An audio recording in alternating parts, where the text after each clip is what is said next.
Hey, my name is Betty Lou Carmichael. I'm 69 years old, and this is my story. I never thought the deepest wound I'd ever carry would come from my own child. Not from illness, not from hardship, not from the long nights I spent alone raising a boy after his father died. No, it came from a single sentence, spoken without hesitation, by the only person in the world I thought would always love me no matter what. "You're too ugly to be in the family photos, Mom." That's what my son told me one fall afternoon, standing in my living room with his camera in one hand and his pride in the other. He didn't even blink when he said it. And just like that, everything I thought I knew about motherhood, about love, about family, shattered. I was born and raised in Knoxville, Tennessee, lived in the same little yellow house on Maple Creek Road for over 45 years.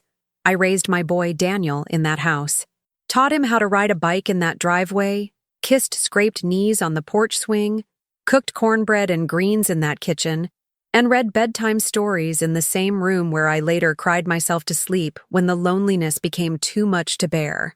Daniel was my world. After my husband passed from a heart attack when Daniel was only 9, I poured every bit of myself into raising him right. I worked double shifts at the local diner, took side jobs cleaning houses just to afford his school uniforms. I didn't complain. I didn't ask for help. I just did what mothers do. I sacrificed, gladly. When Daniel got into college, I sold my car and started taking the bus so he could have some extra money for books and food. I remember mailing him $20 bills every month with handwritten notes, always ending with, "Love you more than you'll ever know." I kept every one of his replies. Short, rushed, typed on a phone screen, but I held on to them like they were gold. I didn't care that he rarely visited.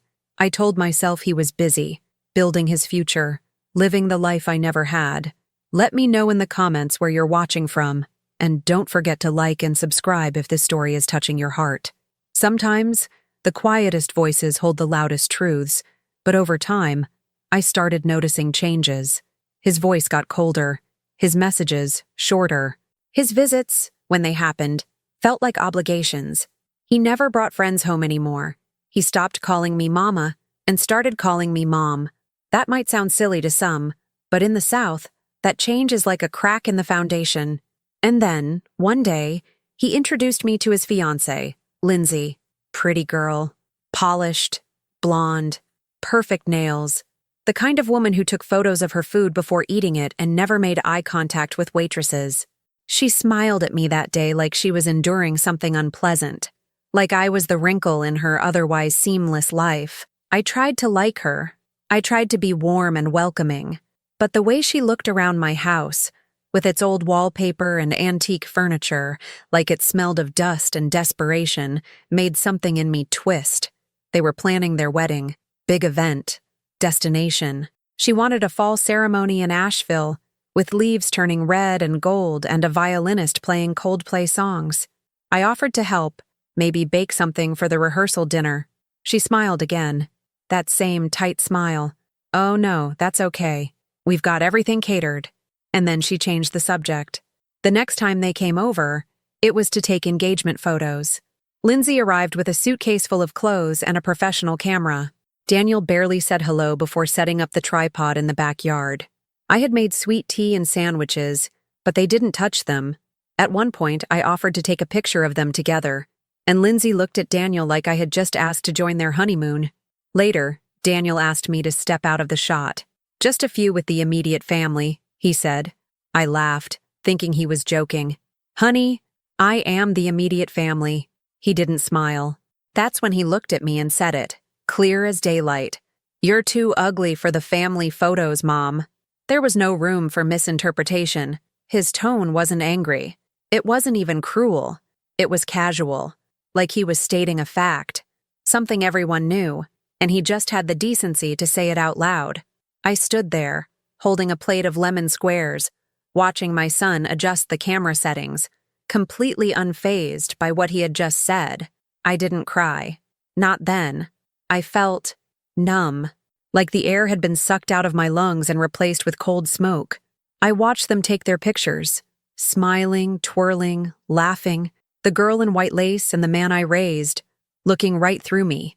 I sat on the porch swing as the sun went down and listened to their voices echo through the yard like strangers who'd rented my house for the weekend. That night, I didn't sleep. I stared at the ceiling, thinking about every birthday party, every scraped knee, every moment I had been his mother. And all I could hear, over and over, was that one sentence: too ugly for the family photos. I started packing the next morning, not just my clothes, everything. I took down every picture on the wall, every memory that made that house mine. I emptied closets, boxed up china, folded linens, labeled things I hadn't touched in years. I cleaned the grout in the kitchen tile. I scrubbed the bathtub until it sparkled. I did it all in silence. No music, no calls, no goodbyes. And then I called a realtor. The market was good. The house sold in 3 weeks. Cash offer. A young couple from Nashville who loved the vintage charm. I took only what fit in the trunk of my car. Yes, I bought a new one with some of the advance from the sale. Packed the rest into a storage unit. Closed the door on 45 years of life and drove away without looking back. I didn't tell Daniel. I didn't leave a note. Let them come back one day and find a stranger's name on the mailbox. Let them wonder where I went. Or better yet, let them not wonder at all. Because that's when something inside me shifted. A quiet fury, not a rage that burns bright and loud. No, this was different. This was cold, precise, focused. I realized I had spent my whole life sacrificing for someone who saw me as disposable, and I was done being disposable. That was the beginning of my silence, of my disappearance, but also the beginning of something else entirely, something stronger, something sharper, something that would one day bring balance back to a heart that had been taken for granted one too many times.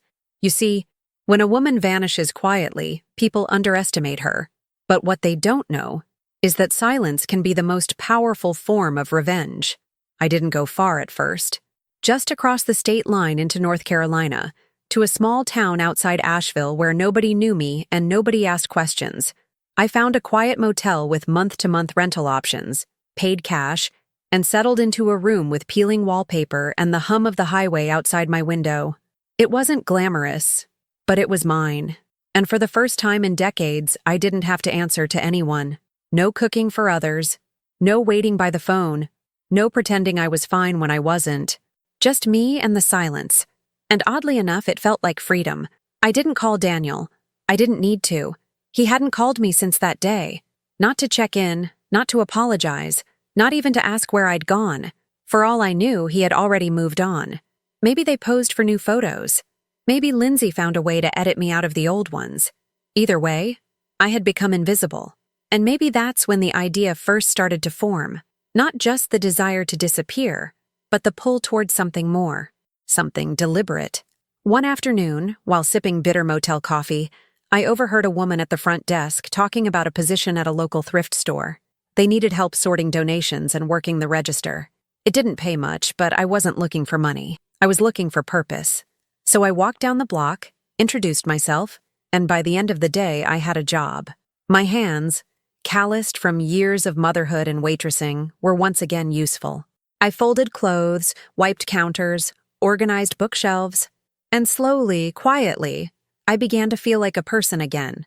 The manager, Marlene, was a widow like me. Sharp tongue, kind eyes, and a laugh that rattled the walls. She was in her early 70s, wore bright scarves every day, and had no patience for nonsense. She took a liking to me immediately. Said I reminded her of her sister who used to sing Patsy Cline in the kitchen while making fried okra. I didn't talk much at first. Just nodded, smiled, kept my head down. But Marlene wouldn't allow that for long. She pried me open like a tin can. One story here, one laugh there, until I found myself talking about things I hadn't told anyone in years. I never mentioned Daniel, not by name. Just said I had a son, a grown man, busy with life. Marlene didn't push. She had kids too, scattered like leaves across the country, too busy to visit but quick to text when they needed something. We bonded over that silent ache, the kind that lingers just under your ribs. She taught me how to fix old lamps, how to haggle with antique dealers, and how to tell when someone was lying just by how they folded a sweater. One day, while sorting through a box of donations, I came across an old photo album.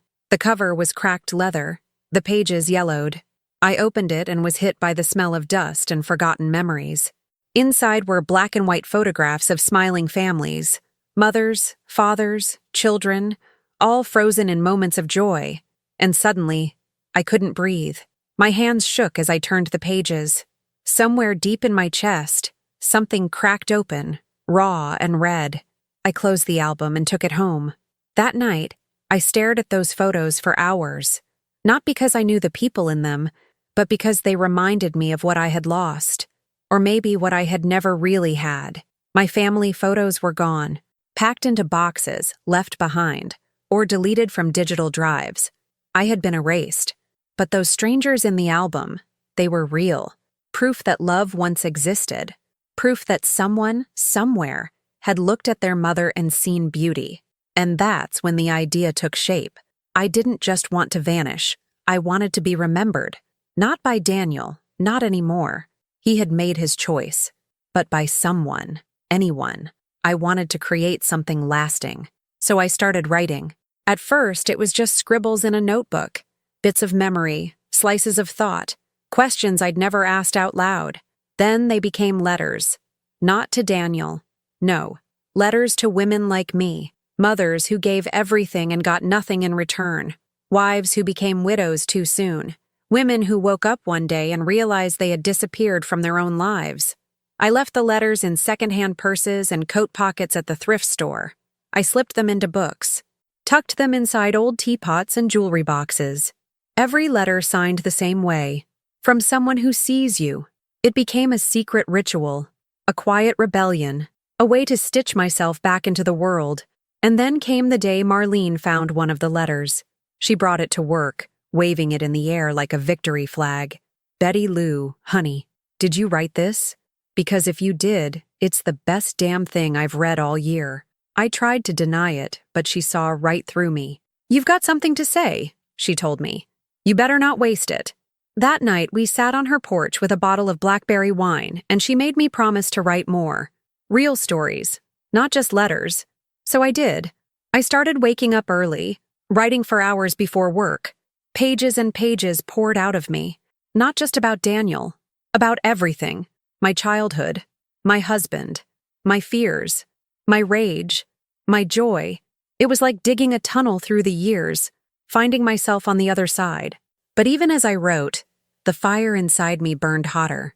Because healing isn't always soft. Sometimes it's sharp. Sometimes it's the kind of healing that wants justice, not just peace. And I couldn't help but think about Daniel, his wedding, his new life, the photos on the mantle where I would never be. Did he tell people I was dead? Mentally ill? Estranged? Did he even care? I didn't want to confront him. That would be too easy. No, I wanted him to feel what I felt. Slowly, quietly, like rust spreading through metal. I started following him online. He had a blog now. Modern Fatherhood. Irony, huh? Writing about being a new dad, sharing tips on balance and empathy. Empathy. From the man who told his mother she was too ugly for a photo. His posts were polished. His wife was glowing. Their baby, oh, they had a baby now. A boy. My grandson. A child I'd never meet. A bloodline cut off with a single cruel sentence. But the more I read, the more I saw cracks. His advice was hollow. His smiles, stiff. I recognized the look in his eyes. I had seen it in the mirror for years. Someone pretending not to be drowning. And that's when I decided to write something just for him. Not to send. Not yet. But to prepare. A story. His story. Our story. A mirror so polished he wouldn't be able to look away. Because sometimes, the most powerful kind of revenge is the truth, told at just the right moment. I spent weeks writing the story. Not my version of it. His. Daniel's story. Through my eyes. The parts he didn't want to remember. The moments he had blurred or buried.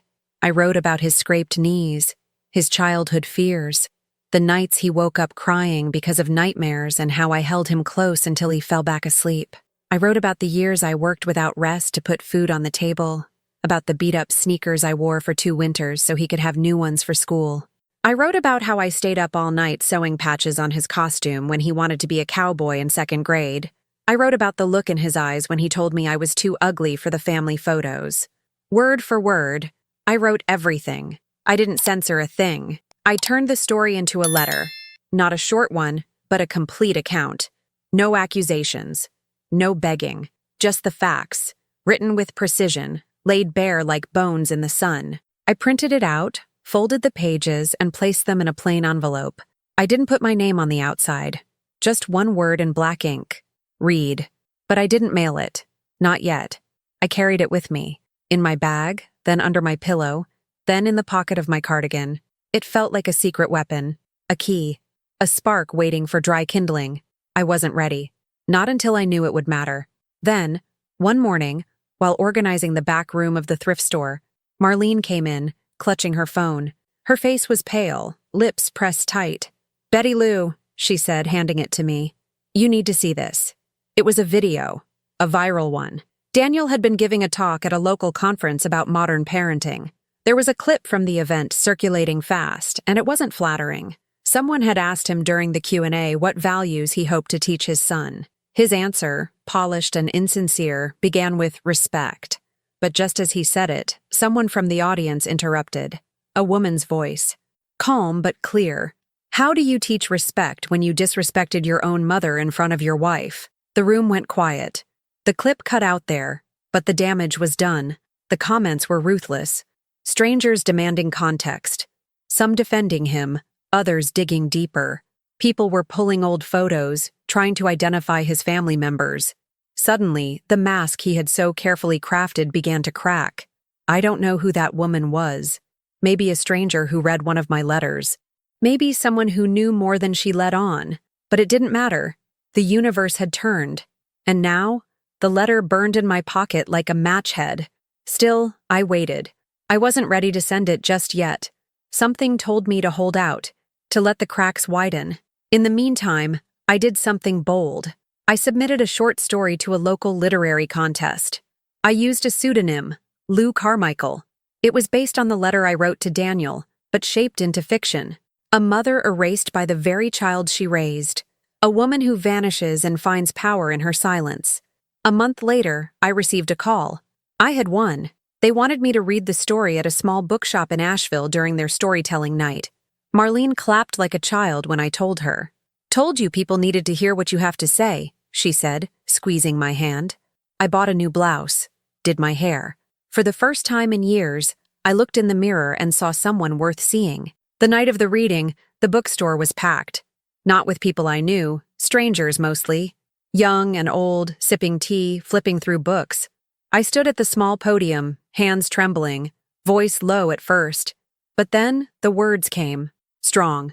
Clear. I read every sentence like it was a thread pulling me back together. When I finished, the room was silent for a moment. Then came the applause. Real applause. For me. Afterward, a woman approached me. She looked to be in her 40s, tears in her eyes. "My mother went through something like this," she said, "but she never spoke about it. Thank you for putting it into words." That moment felt like lightning striking dry earth. I had become more than invisible. I had become visible again. Not through Daniel's eyes, but through my own voice. And that's when I knew. It was time. I went back to the motel, pulled out the envelope, and added one more sentence at the end of the letter. Just one.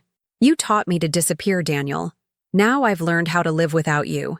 Then I sealed it, addressed it to his office, not his home. I wanted him to read it where he couldn't hide.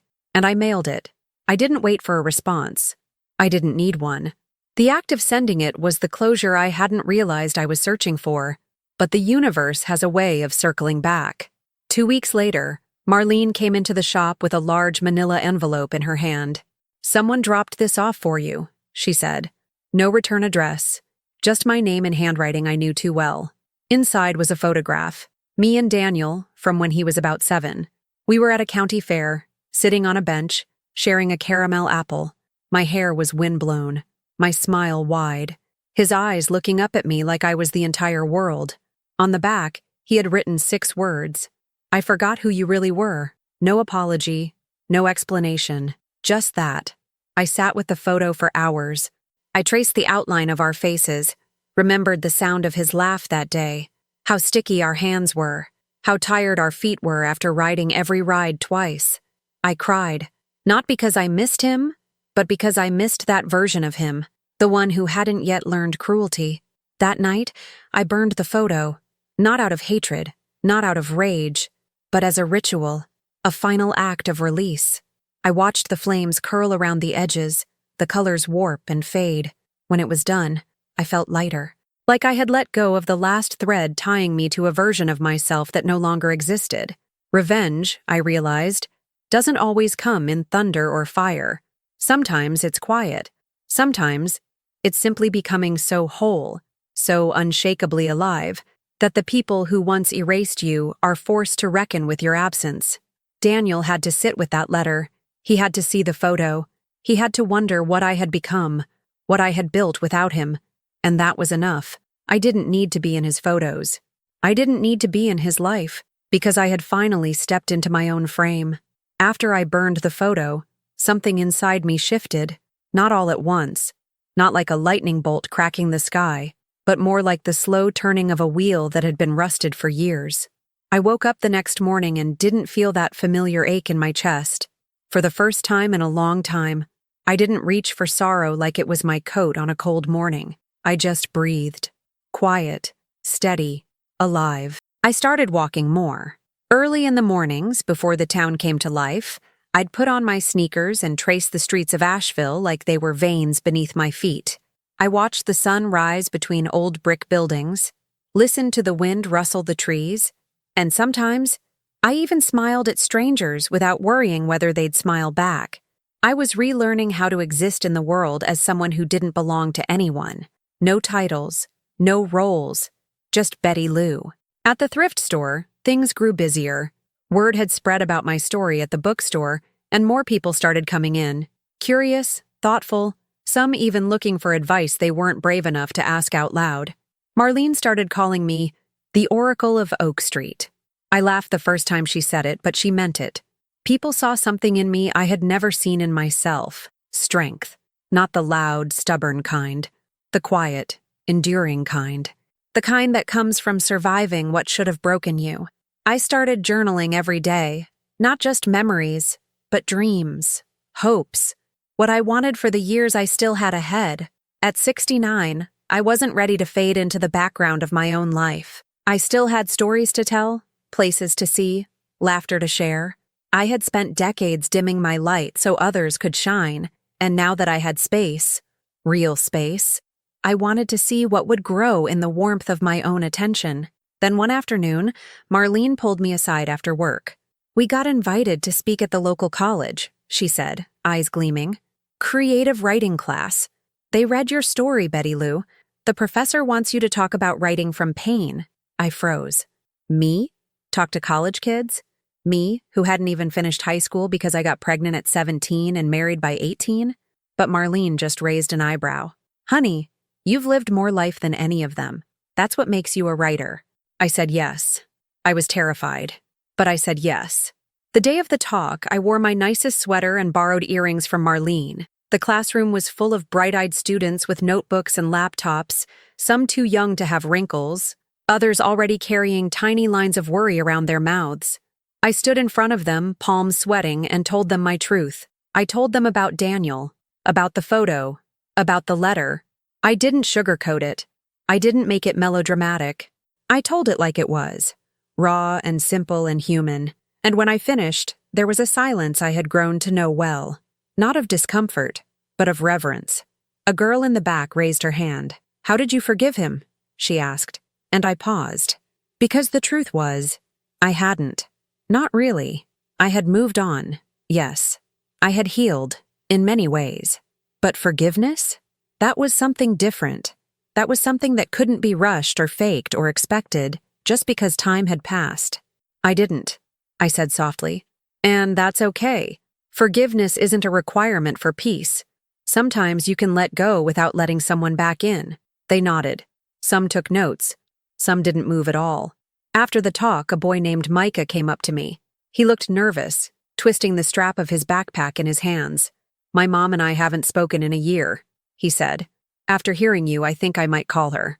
I put a hand on his shoulder. You don't have to fix everything today. Just start.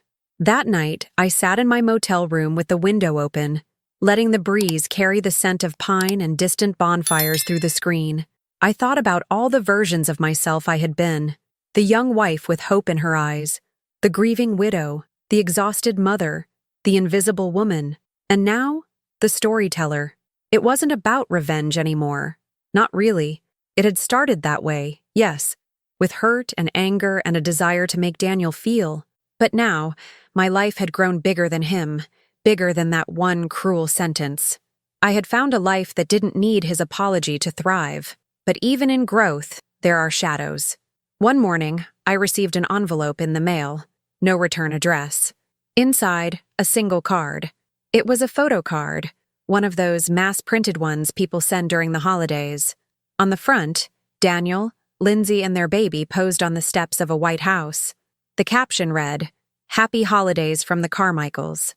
I stared at it for a long time, not because it hurt, but because it didn't. I didn't cry. I didn't tear it up. I just set it on the counter and went back to making tea. I knew what it was. A message. A breadcrumb. Maybe even a test. But I had no desire to follow that trail. I had already walked through fire to get where I was. I wasn't going to trade my peace for the weight of old wounds. That same week, Marlene's niece came to visit from New York. She worked for a small press that published short story collections by unknown writers. Over dinner, Marlene, bless her heart, told her all about me. I blushed, waved it off, but the niece, Sasha, was intrigued. "You've got a voice people need to hear," she said. "If you're willing, I'd love to read some of your work." So I gave her 3 stories, printed on cheap paper, coffee stains in the corners, scribbled notes in the margins. A week later, she called. "We want to publish you," she said. "Not just a story, a book, a collection. Your voice deserves a spine." I covered my mouth with my hand. I couldn't speak. Not right away. A book. Me. Betty Lou Carmichael from Knoxville, Tennessee. The woman too ugly for photos. The woman who vanished. And now, published author. I told Marlene. She cried harder than I did. We celebrated with peach cobbler and cheap champagne. We danced in the thrift store aisles after closing, laughing until our knees hurt and our mascara ran. It was ridiculous and beautiful and absolutely perfect. Later that night, alone in my room, I pulled out a fresh notebook. On the first page, I wrote a single sentence. I am not a ghost. Because I wasn't. Not anymore. I had found myself in the ruins of someone else's rejection. I had built a life from the ashes of absence. I had become someone my younger self would have been proud of. Strong, visible, alive. And I wasn't done yet. The night before my book launch, I couldn't sleep. The motel room felt smaller than usual, like the walls had inched closer, crowding around me in anticipation. The air was thick with silence, the kind that comes before something big, something irreversible. I sat on the edge of the bed, staring at the single dress I'd laid out on the chair across from me. Blue cotton, simple neckline, a brooch I'd saved for years pinned near the collar. Nothing flashy. Just something that felt like me. The book was called Letters to the Unseen, a collection of stories, each one rooted in truth, but written with the grace of fiction. Stories of women who vanished, not because they wanted to, but because no one had ever looked hard enough to see them in the first place. It was a tribute, yes, but also a reckoning. When the publisher asked me if I had anyone I wanted to invite to the launch, I hesitated. The first name that came to mind, I pushed away. Then days later, it returned like an echo I couldn't silence. So I mailed the invitation. No note, no message. Just the formal card with the event details. I didn't even know if he would show, but I needed him to have the choice. The venue was a small independent bookstore tucked between a bakery and a tattoo parlor on the east side of Asheville. Inside, the shelves were packed with titles, the scent of paper and ink filling the air. Chairs had been arranged in neat rows. A small stage with a single microphone waited in the front. People began to arrive. Familiar faces, new ones, readers who had followed my writing, friends of Marlene, strangers who had read excerpts in the local paper. There was a quiet buzz in the room, low murmurs, pages turning, a few cameras flashing. I stood near the back, heart rattling in my chest, trying to breathe in a way that felt steady. Then I saw him, Daniel. He walked in slowly, alone. No Lindsay, no child. Just him, wearing a suit that looked like it had been thrown on in a hurry, hair slightly out of place, eyes scanning the room like he wasn't sure he belonged there. When our eyes met, time paused. There was no smile, no nod. He just looked at me like he was trying to remember something, or maybe trying to forget. I turned away before the weight of it could crush me. The reading began. I was introduced by Sasha, the editor who believed in me when I still doubted myself. Her words were kind, warm, full of admiration. She called me a voice that demanded to be heard, and the audience applauded. I walked to the front slowly, my hands trembling around the worn pages of my chosen excerpt. I read a story titled The Photograph. It was about a mother who gave up everything, only to be told she was too ugly to be remembered. A mother who vanished, but not in the way people expected, not into silence, but into strength. As I read, I didn't look at Daniel. I couldn't. I focused on the words, on the rhythm of my own voice, on the quiet gasps and murmurs in the crowd.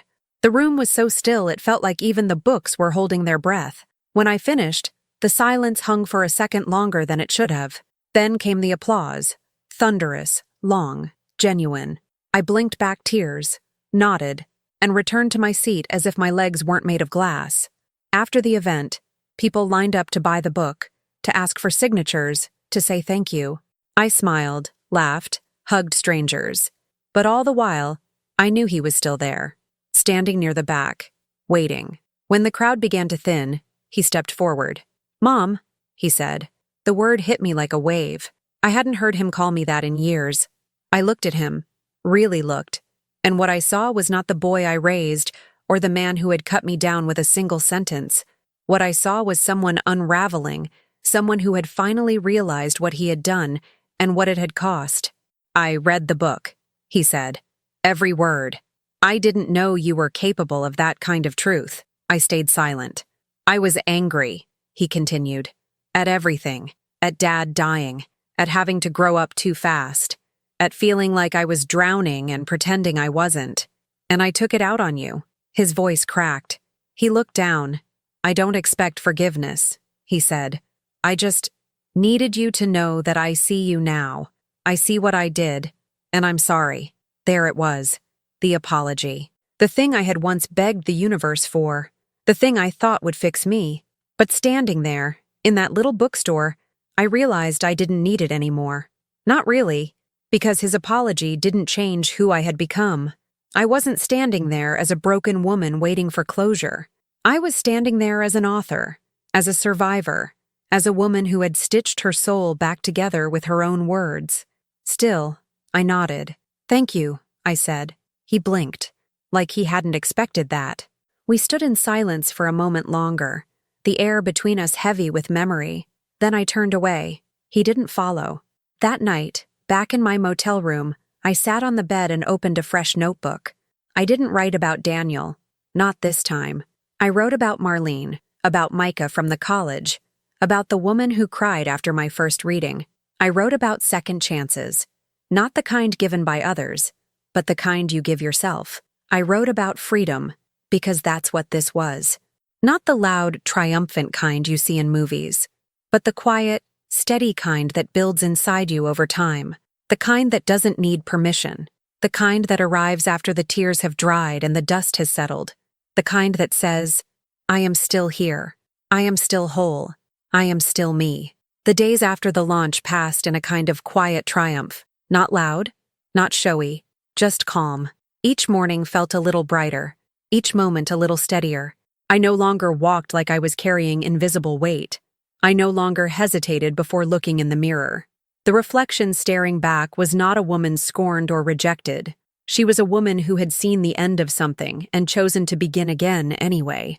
The bookstore continued selling copies of Letters to the Unseen, and slowly, word started to spread beyond our little corner of Asheville. An editor from a larger publishing house reached out, said she had come across a copy through a friend, and wanted to talk about a second book, a memoir, maybe, or more stories.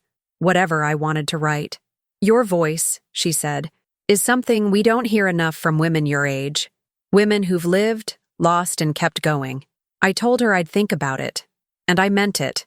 But for now, I just wanted to live without pressure, without deadlines, without the weight of proving anything. Marlene, of course, insisted we celebrate again. Betty Lou, we can't just sit around like nothing's happened, she said, pulling out her recipe book and planning a small get-together at the shop. You've published a book. You've spoken in front of crowds. You got your life back. This calls for cobbler and gospel records. I let her do it. I didn't have the heart to say no. Truth be told, I didn't want to. I liked the idea of laughter echoing through the aisles of that old thrift store. I liked the idea of smiling and meaning it. People came, not just from work or the bookstore crowd. Students from the college. Readers who had found something of themselves in my words. A few older women who told me they hadn't felt seen in decades. They brought pies and cards and stories of their own. One woman, Gloria, stood beside the coat rack and told me, with tears in her eyes, I was waiting to die, and then I read your story. Now I'm planning a trip to Italy. First time I've ever left the country. I hugged her so tightly I thought we'd both burst. Daniel didn't come to the celebration. I didn't expect him to. Our conversation after the launch had been brief, but final in a way. He had said what he needed to say. I had heard it. That didn't mean everything would go back to how it was. It didn't mean trust had been restored, or that the fracture had healed completely. Some breaks are too deep for that. But something else had settled into place, an acceptance that allowed us both to breathe again. Still, I found myself thinking of him sometimes, wondering how he was handling fatherhood. If he ever looked at his own child and felt that pang of guilt, that recognition of the sacrifices that go unseen. I didn't know if he'd ever truly understand what he took from me, but I no longer needed him to. A few weeks later, I got a letter in the mail, handwritten. Neat cursive I didn't recognize right away. It was from Lindsay, 4 pages long. I read it twice before I could fully absorb it. She apologized, not just for her part in the photo incident, but for everything, for the years of distance, the passive insults, the wall she had helped Daniel build between us. She wrote about how becoming a mother had changed her, how she now saw things she hadn't before.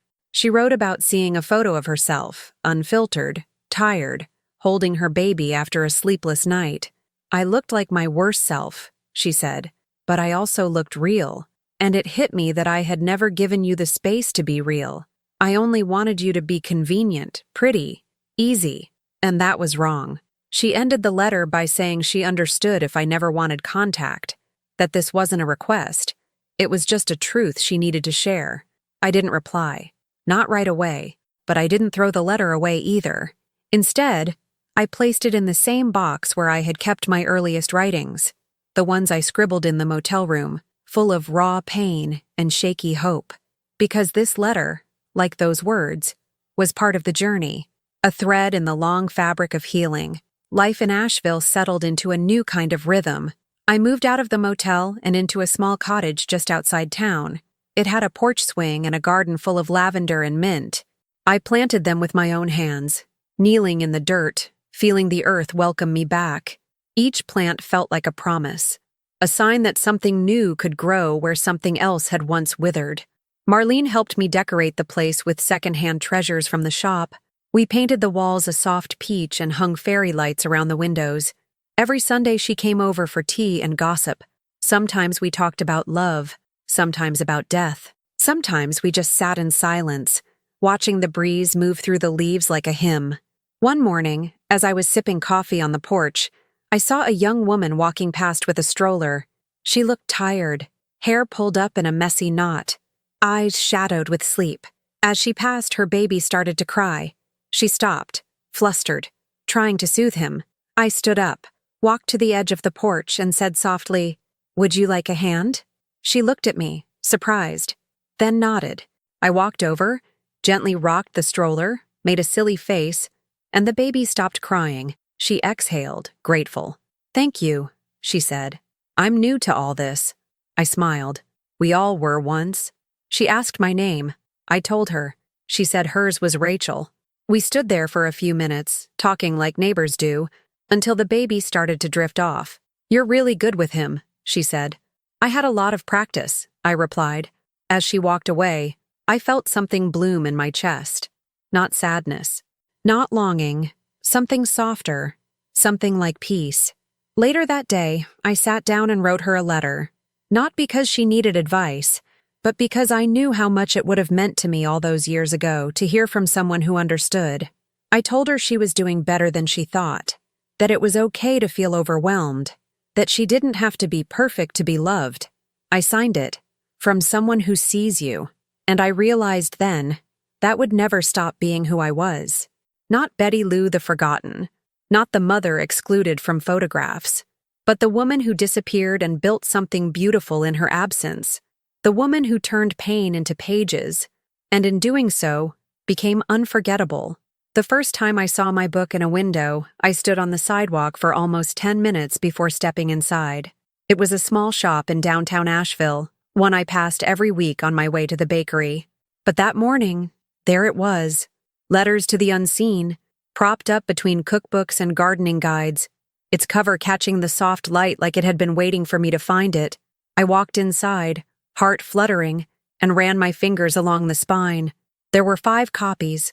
By the time I left, I had signed every one at the manager's request. Cheeks warm, hands shaking. I didn't cry until I got home. In the months that followed, more letters began to arrive. Some handwritten, some typed, some emailed through the publisher. They came from women in their 60s, in their 30s, in their 80s. They came from men who had lost their mothers, sons who wished they had listened more carefully. One came from a woman in Alaska who had left an abusive husband and said my story had reminded her that vanishing isn't the same as running away. It can also be a way of surviving. I kept every letter, tucked them into a wooden box I found at the thrift store, one with a broken latch and a painted daisy on the top. I called it my proof of being, because that's what those letters were. Not just notes of gratitude, they were echoes, mirrors, signs that I had left a mark. I continued writing, of course.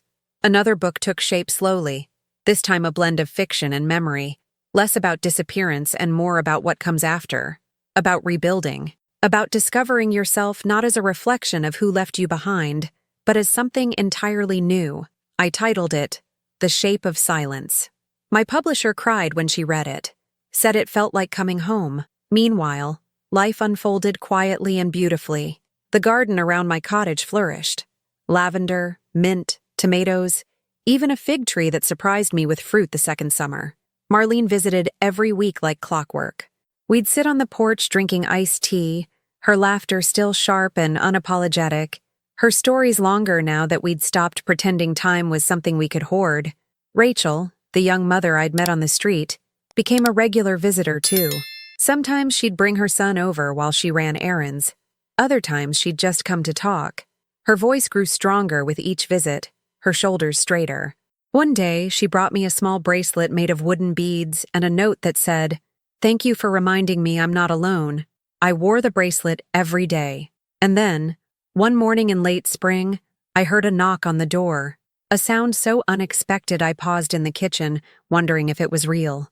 When I opened it, Daniel stood there. He looked different, older, tired in a way that went beyond sleep.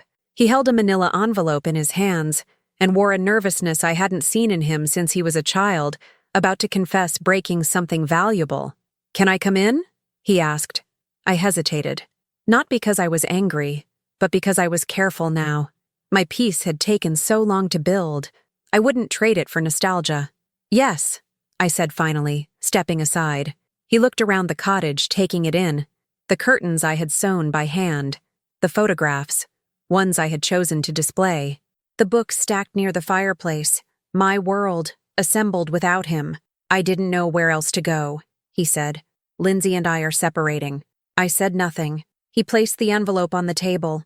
"It's a letter, for you, and some for the boy. If you ever want to meet him." That caught me. "I didn't bring him," he added quickly. "I know I can't ask for that. I just wanted you to have the option, if you wanted it." I sat down. The silence stretched between us like a fragile thread. "I've been in therapy," he said, trying to understand myself, understand how I got so cruel. He swallowed. "It started long before that day with the photos. But that was the moment I crossed a line I can't uncross. I told myself it didn't matter, that you'd forget, or forgive, or just keep doing what you always did, loving me anyway." He looked at me then, really looked. "But you didn't. You disappeared." And it made me face who I really was. I reached out, touched the envelope, and nodded. "I'm not here to fix things," he said, "or to pretend they're not broken. I wanted you to know I see you, not as a mother who gave everything, but as a person, a woman, a writer, someone I hurt, and who still rose." He stood. "I'll leave you be," he said. "Whatever you decide, I'll respect it." And then he left. I sat there for a long time, staring at the envelope. I didn't open it right away. I wasn't ready, but I placed it on my desk. Not to ignore it, to honor it, like a seed waiting for the right season. Weeks passed. I kept writing. I hosted a local writing circle for women over 60. I taught a class at the college about writing through grief. I baked pies. I pulled weeds. I lived. And one afternoon, with the breeze rustling the fig tree outside and the scent of lavender drifting in through the window, I opened the envelope. Inside was his letter. Raw, honest, scared. It didn't excuse anything. It didn't beg. It just was. A man trying to peel away the layers he'd built around his heart. And then, beneath his letter, was a drawing, crayon on folded white paper, a stick figure, a woman with curly hair, and the words, "This is Grandma. I hope she likes dogs." I laughed. I cried. I pressed the paper to my heart. And that's when I wrote a new letter. "Dear Jonah," I began. "I like dogs just fine. I also like fig trees, mint tea, and stories with happy endings. I'd like to meet you someday, if you'd like to meet me too." I signed it, "From someone who's learning to be seen." I mailed it the next morning, and as I walked home under a sky filled with soft blue and drifting clouds, I realized something. Revenge had never been the end of my story. It was the fire that cleared the field. But what came next? What I had built, nurtured, grown, that was the real victory. I had vanished once, but I had returned on my own terms. Not to be forgiven, not to be accepted, but to be whole. And that was more than enough. Have you ever felt like the people you loved most erased you from their lives without a second thought? Share your story in the comments. I'd love to hear it. And if this journey resonated with you, please like and subscribe to hear more powerful stories of resilience and redemption. Send this video to someone who needs to be reminded that it's never too late to start over. Because sometimes, disappearing isn't the end. It's the beginning of becoming who you were always meant to be. Thank you for listening to my story.